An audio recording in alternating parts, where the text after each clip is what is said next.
এবার পাকিস্তানের উড়োজাহাজের জন্য আকাশসীমা বন্ধ করে দিয়েছে ভারত। কাশ্মীরের পহেলগামে বন্দুকধারীদের হামলায় ২৬ জন নিহত হওয়ার ঘটনায় উত্তেজনার মধ্যে বুধবার এ ঘোষণা দিয়েছে নয়াদিল্লি।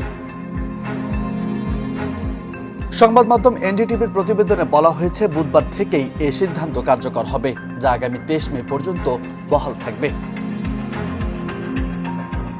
ভারতের বেসামরিক বিমান চলাচল কর্তৃপক্ষ নোটাম জারি করে জানিয়েছে, এখন থেকে পাকিস্তানের নিবন্ধিত, সেখান থেকে পরিচালিত বা ভাড়া বা ইজারা নেওয়া যে কোনো বাণিজ্যিক কিংবা সামরিক বিমান ভারতের আকাশসীমায় ব্যবহার করতে পারবে না। এর আগে গত সোমবার পাকিস্তানও ভারতের উড়োজাহাজের জন্য তার দেশের আকাশসীমা বন্ধ করে দিয়েছিল। তবে পাল্টাপাল্টি এমন পদক্ষেপের ঘোষণার আগে থেকে উভয় দেশ একে অপরের আকাশসীমা এড়াতে শুরু করে বলে জানিয়েছে প্রতিবেশী দেশ দুটির সংবাদ মাধ্যম।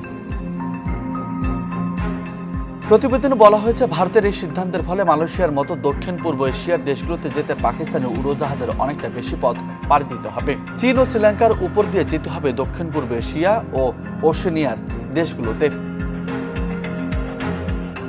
এতদিন এসব গন্তব্য যেতে সাধারণত পাকিস্তানের উড়োজাহাজ ভারতের উপর দিয়ে যাতায়াত করে থাকে।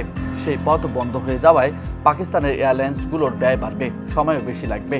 অপরদিকে পাকিস্তান আকাশসীমা বন্ধ করায় ভারতের অনেক উড়োজাহাজকে একই ধরনের সমস্যার মুখোমুখি হতে হয়েছে, পাড়ি দিতে হচ্ছে বড় পথ। পহেলগাম হামলার পর গত এক সপ্তাহ ধরে পরমাণু শক্তিধর দুই প্রতিবেশী দেশ ভারত ও পাকিস্তানের মধ্যে তীব্র উত্তেজনা বিরাজ করছে। হামলার জন্য ভারত আনুষ্ঠানিকভাবে পাকিস্তানকে দায়ী না করলেও তাৎক্ষণিকভাবে পাকিস্তানিদের ভিসা বাতিল, কূটনৈতিক বহিষ্কার ও সিন্ধু নদের পানি বণ্টন চুক্তি স্থগিতের মতো বেশ কয়েকটি কঠোর পদক্ষেপ নিয়েছে।